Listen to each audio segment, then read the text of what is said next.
শুভেচ্ছা। আমন্ত্রণ চ্যানেল 24 এর সন্ধ্যায় 7টার খবরে। শুনছিলেন সিলন ফ্যামিলি ব্লেন্ডে শিরোনাম। পুরো খবরে আপনাদের সাথে আমরা দুজন, আমি মোহাম্মদ ইমতিয়াজ এবং আমি ফারজানা নিশি। 24-এর 16 জুলাই আবু সাইদের মহাকাব্যিক আত্মত্যাগ বদলে দিয়েছিল বাংলাদেশের গতিপথ। রংপুরের এই ঘটনা আন্দোলনকে রূপ দেয় গণ অভ্যুত্থানে। আর এ নিয়ে বিশ্লেষকদের মত হলো, সময়ের সীমানা পেরিয়ে জুলাই বিপ্লবের প্রথম শহীদ আবু সাইদ অধিকার আদায়ের এক চিরন্তন প্রেরণা।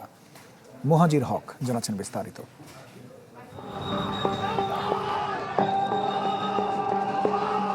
16 জুলাই 2024।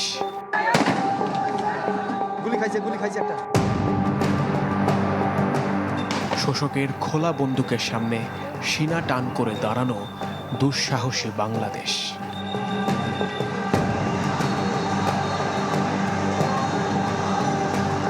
রংপুরের রাজপথে একজন আবু সাইদের সেই মহাকাব্যিক আত্মত্যাগ নাড়িয়ে দিয়েছিল 56,000 বর্গমাইলকে।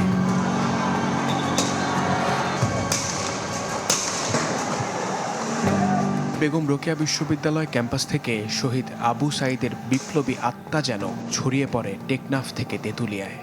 বুক চিতিয়ে স্বৈরতন্ত্রকে চ্যালেঞ্জ করে ছাত্র জনতা। এরপর হাসিনার আর কোনো বুলেট দমাতে পারেনি তাদের। এটা যে আসলে রক্তক্ষয়ী কিছুতে চলে যাবে ওই ধারণাটা ছিল না। আবু সাইদ যে গুলির সামনে এসে বুক চিতিয়ে দিল, এইটার সরাসরি ফলাফলই হলো আমাদের শেষ পর্যন্ত গিয়ে 5ই আগস্ট। তিনি একটা জাতিকে দেখালেন যে না, আমাদের জন্ম হওয়া প্রয়োজন, অর্থাৎ নবজন্ম। সেই জন্মটা কিসের বিরুদ্ধে? ফ্যাসিস্টের বিরুদ্ধে, কথা বলতে না পারার বিরুদ্ধে।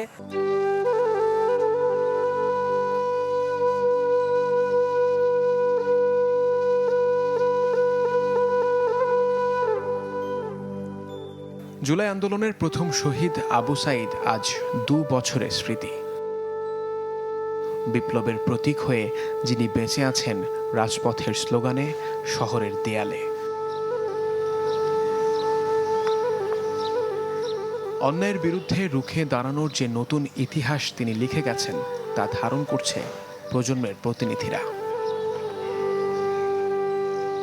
আবু সাইদ ভাইয়ের বিষয়টা দেখলে আসলে মনে হয় যে না, আসলে সম্ভব, মানুষ দেশের জন্য আসলে সবকিছু করতে পারে। সেই প্রথমে দিশারি আমাদের দিশা দেখিয়েছে যে এইভাবে নতুনভাবে শুরু করা যায়। তখন আমরা শিখতে পারি আমরা কিভাবে আমাদের অধিকারকে আদায় করতে হবে। জুলাই মধ্যবিত্ত শ্রেণীকে ভীষণভাবে আন্দোলিত করেছে আবু সাইদের বীরোচিত আত্মত্যাগ, যার ছাত্র বিক্ষোভ রূপ নেয় গণ আন্দোলনে। আবু সাইদকে যেভাবে হত্যা করা হলো, তারপরেই মধ্যবিত্তরা বুঝতে পারলো বা বুঝতে শুরু করলো যে এই অত্যাচার কোনো এক জায়গায় শেষ হতে হবে। আমি বলবো 99% সাধারণ মানুষ এখনও 2 বছর আগের জুলাই আগস্টের মতোই অগণতান্ত্রিক, স্বৈরাচারী, ফ্যাসিবাদী শাসনের বিরুদ্ধেই। কিন্তু তিনি তো প্রতিদিন আপনার কাছে এসে জমায়েত হবেন না। আবু সাইদের প্রসারিত 2 হাত আজও যেন বিপ্লবের ইশতেহার, যার প্রেরণায় যুগে যুগে শোষকের সামনে আবারও বুক চিতিয়ে প্রতিবাদ গড়ে তুলবে কোনো না কোনো আবু সাইদ। মুহাজির হক, চ্যানেল 24, ঢাকা। 24-এর 16 জুলাই আবু সাইদের মহাকাব্যিক আত্মত্যাগ বদলে দিয়েছিল বাংলাদেশের গতিপথ। রংপুরের এই ঘটনা আন্দোলনকে রূপ দেয় গণ অভ্যুত্থানে। বিশ্লেষকদের মত হলো, সময়ের সীমানা পেরিয়ে জুলাই বিপ্লবের প্রথম শহীদ আবু সাইদ অধিকার আদায়ের এক চিরন্তন প্রেরণা। মুহাজির হক আবারও জানাচ্ছেন বিস্তারিত। সূর্যোদয়ের সাথে জুলাই আন্দোলনের প্রথম শহীদ আবু সাইদের কবর জিয়ারত করেন বেগম রোকেয়া বিশ্ববিদ্যালয়ের উপাচার্য, সহযোদ্ধা, শিক্ষার্থী ও পরিবারের সদস্যরা। এ সময় ক্যাম্পাসে আবু সাইদের স্মৃতি ধরে রাখতে দ্রুত নানা প্রকল্প বাস্তবায়ন হবে বলে জানান উপাচার্য। আবু সাইদের কবর জিয়ারত করেন মুক্তিযুদ্ধ বিষয়ক মন্ত্রী সহ অনেকে। এ সময় জুলাই সনদ দ্রুত বাস্তবায়নের প্রতিশ্রুতি দেন মন্ত্রী। আমরা সরকারি দল, বিরোধী দল মিলেই গণতন্ত্রকে যেমনি প্রাতিষ্ঠানিক রূপ দিতে চাই, তেমনি জুলাই সনদকে অক্ষরে অক্ষরে বাস্তবায়ন করতে চাই। আবু সাইদের কবর জিয়ারত করেন এনসিপির কেন্দ্রীয় নেতারা। নাহিদ ইসলাম হুঁশিয়ারি দিয়ে বলেন, গণভোটের রায় অনুযায়ী জুলাই সনদ বাস্তবায়ন করতে হবে। গণভোটের যে গণরায়, সেই রায়ের আলোকে রাষ্ট্র সংস্কার করতে হবে এবং এদেশের যেই দুর্নীতি বৈষম্য দূর করে আমাদের নতুন বাংলাদেশ গঠন করতে হবে। বেগম রোকেয়া বিশ্ববিদ্যালয়ে আয়োজিত আবু সাইদের স্মরণ সভায় অংশ নিয়ে কান্নায় ভেঙে পড়েন আবু সাইদের বাবা। জুলাইয়ে সব অপরাধীর বিচার দ্রুত কার্যকর দেখতে চান তিনি। এছাড়া রাজধানী ঢাকা, চট্টগ্রাম সহ দেশের বিভিন্ন স্থানে ছিল জুলাই শহীদ দিবসের কর্মসূচি। নাদিম হোসেন, চ্যানেল 24। জীবন দিয়ে হলেও জুলাইকে হারিয়ে যেতে দেবে না জামাত। জুলাই শহীদ দিবসের আলোচনায় এমন মন্তব্য করেছেন বিরোধী দলীয় নেতা ডাক্তার শফিকুর রহমান। বলেন, গণঅভ্যুত্থানের সুবিধাভোগী হলেও এর অবদান স্বীকার করতে চান না অনেকেই। অনুষ্ঠানে গণভোটের রায় বাস্তবায়ন না হওয়ায় ক্ষোভ জানান শহীদ পরিবারের সদস্যরা। জুলাই শহীদ দিবস উপলক্ষে ঢাকা মহানগর দক্ষিণ জামাতের আলোচনা সভা, যাতে অংশ নেন রাজনীতিবিদ ছাড়াও গণঅভ্যুত্থানে আহত ও শহীদদের স্বজনেরা। তাদের কণ্ঠে ছিল বিচার আর গণভোটের রায় বাস্তবায়ন না হওয়া নিয়ে ক্ষোভ। তাদের অভিযোগ, যাদের নির্মমতার শিকার হয়েছে জুলাই যোদ্ধারা, তাদেরই পুনর্বাসন করা হচ্ছে। সেই স্বৈরাচারী আমলের যারা দোষর, তারা একজন ভুলের মামলা দিয়ে গলায় তারা বাড়িতে আসতেছে, তখন খুব মনের মধ্যে কষ্ট হয় যে আমরা হয়তো আর বিচার পাবো না। এক চোখ হারানো ভাই, যার বাবা শিল্পপতির মতো অবস্থা, সে এক চোখ হারানোর পরও আজকে ব্যথা এখানে বলতো না, ব্যথা নিয়ে এসে যে সালমান কিছুই তো পরিবর্তন হলো না। আমাদের এই হাত হারা, পা হারা, চোখ হারা। আলোচনায় জামাত নেতারা দাবি করেন, সরকারের পরিবর্তন হলেও বদলায়নি ফ্যাসিবাদী কাঠামো। যাদের ত্যাগে ফ্যাসিবাদের পতন হয়েছে, তাদেরকে অবমূল্যায়ন করা হচ্ছে। জুলাই ফাউন্ডেশনের কর্মকর্তাদের 5 মাস বেতন নেই। সংসদে আমির জামাত বলেছেন, এই ব্যাপারে আমরা এখনো কোনো প্রতিশ্রুতি পাইনি। আবার জনগণ নেমে এই সরকার কি বরং পরিবর্তন করে ফেলবে। সুতরাং এখনো সময় আছে। আমাদের এই হাত হারা, পা হারা, চোখ হারা, জীবন দেওয়া শহীদ পরিবারের স্বপ্নের আলোকে বাংলাদেশ পরিবর্তন করুন। অনুষ্ঠানে বিরোধী দলীয় নেতা ও জামাত আমির আক্ষেপ করে বলেন, সুবিধাভোগী হয়েও জুলাইয়ের অবদান অস্বীকার করছে অনেকেই। জানান আধিপত্যবাদ বিরোধী অবস্থানের কথা। এই 24 না হলে আজকে আমি এখানে বক্তৃতা দিতে পারতাম না, এমপি নির্বাচিত হতে পারতাম না, পার্লামেন্টের মুখ দেখতে পারতাম না, ঠিক অনুরূপভাবে তারেক সাহেব প্রধানমন্ত্রী হতে পারতেন না। আমাদের এত ত্যাগ, আমাদের আন্দোলন এবং প্রতিরোধ তখন কিছুই কার্যকর হয় নাই। যা এসে কার্যকর রূপ পেয়েছে 24-এ, এই 24-কে স্বীকার করতে এত হীনমন্যতা কেন? দেশের বিভিন্ন সড়ক ও স্থাপনার নামকরণ জুলাই আন্দোলনে শহীদদের নামে করারও দাবি জানান সংসদের বিরোধী দলীয় নেতা ডাক্তার শফিকুর রহমান। এদিকে জুলাই শহীদ দিবস উপলক্ষে রাজধানীতে র্যালি করেছে 11 দলীয় ঐক্য, যাতে অংশ নেন জুলাই গণঅভ্যুত্থানে অংশগ্রহণকারী ও শহীদ পরিবারের সদস্যরা। রমিজ হুসাইন, চ্যানেল 24, ঢাকা। দর্শক, 45 বছর ধরে পলাতক সাবেক রাষ্ট্রপতি জিয়াউর রহমান হত্যায় অভিযুক্ত অবসরপ্রাপ্ত মেজর মোজাফফর হোসেনকে গ্রেফতার করা হয়েছে, যেমনটি কিছুক্ষণ আগে বলছিলাম, এবং প্রক্রিয়াধীন রিপোর্টটি আমাদের হাতে এসে পৌঁছেছে। আমরা দেখে নেব। 1981 সালের 30 মে চট্টগ্রাম সার্কিট হাউসে তৎকালীন রাষ্ট্রপতি জিয়াউর রহমানকে হত্যা করে একদল বিপথগামী বিদ্রোহী সেনা সদস্য। নির্মম এক ইতিহাসের সাক্ষী হয় বাংলাদেশ। 4 দশকেরও বেশি সময় ধরে অধরা জিয়াউর রহমানের এই খুনিরা অবশেষে বুধবার রাতে রাজধানীর বনানী DOHS এলাকা থেকে অভিযুক্ত সাবেক সেনা কর্মকর্তা মোজাফফর হোসেনকে গ্রেপ্তার করেছে ঢাকা মহানগর গোয়েন্দা পুলিশ। আইনি প্রক্রিয়া শেষে তাকে সেনাবাহিনীর কাছে হস্তান্তর করা হয়। জানা গেছে তার বিচার হতে পারে সামরিক আইনে। কোথা থেকে গ্রেপ্তার করছেন?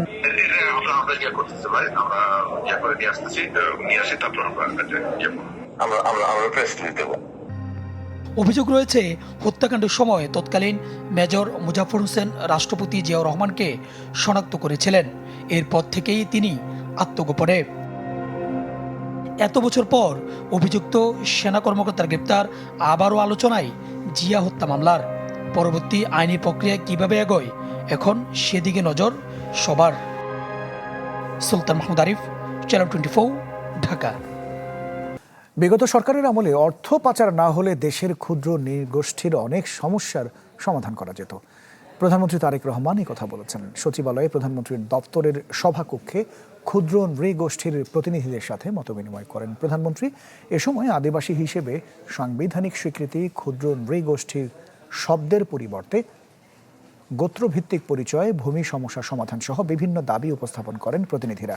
সব শুনে প্রধানমন্ত্রী বলেছেন, সরকারের উপরে জনগণের প্রত্যাশা অনেক, কিন্তু দেশের সব প্রতিষ্ঠান অর্থনীতি ফ্যাসিস্ট সরকার ধ্বংস করে গেছে, তাই পুনর্গঠনের লড়াইয়ে সবাইকে ঐক্যবদ্ধ থাকার আহ্বান জানিয়েছেন প্রধানমন্ত্রী। নানা আয়োজনের মধ্য দিয়ে ঢাকায় সনাতন হিন্দু ধর্মাবলম্বীদের রথযাত্রা উৎসব পালিত হয়েছে। রাজধানীর স্বামীবাগ আশ্রম থেকে শুরু হয় জগন্নাথ, বলদেব এবং সুভদ্রার রথযাত্রা। এটি জয়কালী মন্দির হয়ে শাপলা চত্বরে আসে, তারপর পল্টন মোড়, সচিবালয়, মেট্রো স্টেশন, জাতীয় প্রেস ক্লাব, হাইকোর্ট, দোয়েল চত্বর, শহীদ মিনার এবং পলাশীর মোড় হয়ে ঢাকেশ্বরী জাতীয় মন্দিরে গিয়ে শেষ হয়। এতে ঢল নামে সনাতন ধর্মাবলম্বীদের রথ থেকে ভক্তদের প্রসাদ হিসেবে ফলমূল বিতরণ করা হয়। উদ্বোধনী অনুষ্ঠানে স্থানীয় সরকার মন্ত্রী মির্জা ফখরুল ইসলাম আলমগীর বলেন, বিএনপি বিভাজনে বিশ্বাস করে না, সবাইকে সাথে নিয়েই এগিয়ে যাবে সরকার।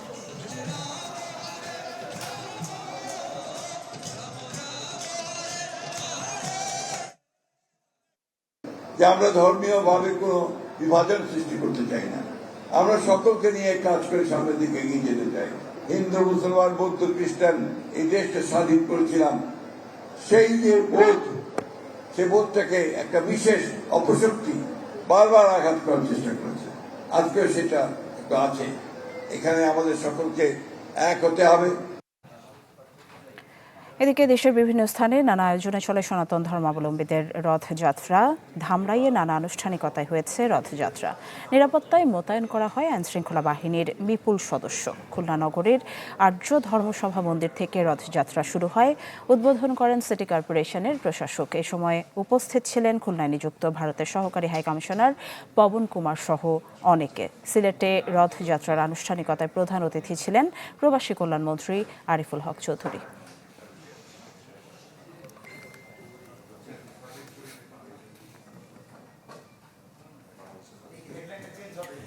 এইচএসসি পরীক্ষার্থীদের আন্দোলনে তৃতীয় পক্ষের ইন্ধন দেখছেন স্বরাষ্ট্রমন্ত্রী সালাউদ্দিন আহমেদ। তার মত হলো, আন্দোলনে ঘোলা পানিতে মাছ শিকারের চেষ্টা করছে একটি মহল। ভিন্ন প্রসঙ্গে মন্ত্রী জানিয়েছেন, শেখ হাসিনাকে ফিরিয়ে দিতে ভারতকে তাগাদা দেওয়া হয়েছে। বৈরী আবহাওয়ার মধ্যে এইচএসসি ও সমমান পরীক্ষা এবং প্রশ্নপত্র নিয়ে পরীক্ষার্থী ও অভিভাবকদের মধ্যে ক্ষোভ তৈরি হয়। এর প্রেক্ষিতে কয়েকদিন রাস্তায় নামে শিক্ষার্থীরা। সন্তানরা এই জাতির ভবিষ্যৎ।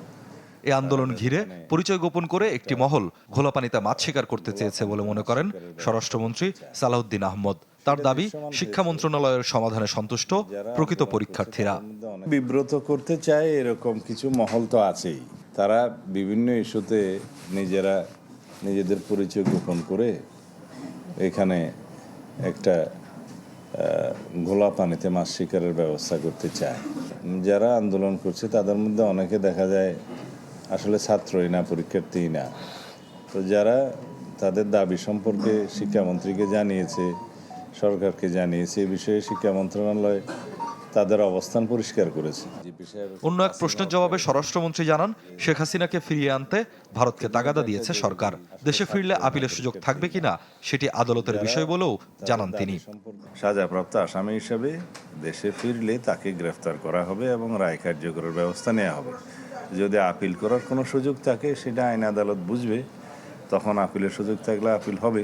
এক্সট্রাডিশন চুক্তি অনুসারে তাকে ফেরত দিতে গেলে তারা ট্রাভেল ডকুমেন্ট দিয়ে পাঠাবে না অন্য কোনোভাবে পাঠাবে, তারা সেই আইনানুগ ব্যবস্থাটা তারা নেবে। এদিকে পররাষ্ট্র প্রতিমন্ত্রী জানান, শেখ হাসিনার আত্মসমর্পণের সুযোগ নেই, দেশে ফিরলেই করা হবে গ্রেপ্তার। যেহেতু সাজা হয়ে গেছে, সেহেতু একজন আসামির লিগালি আইনগতভাবে আত্মসমর্পণের কোনো আর স্কোপ নাই। So whenever she comes to Bangladesh, she will be arrested. তিনি জানান, প্রত্যর্পণ চুক্তির আওতায় ভারতে থাকা আসামিদের ফিরিয়ে আনতে কাজ করছে সরকার। স্বপ্নিল শাহরিয়ার শিশির, চ্যানেল 24, ঢাকা।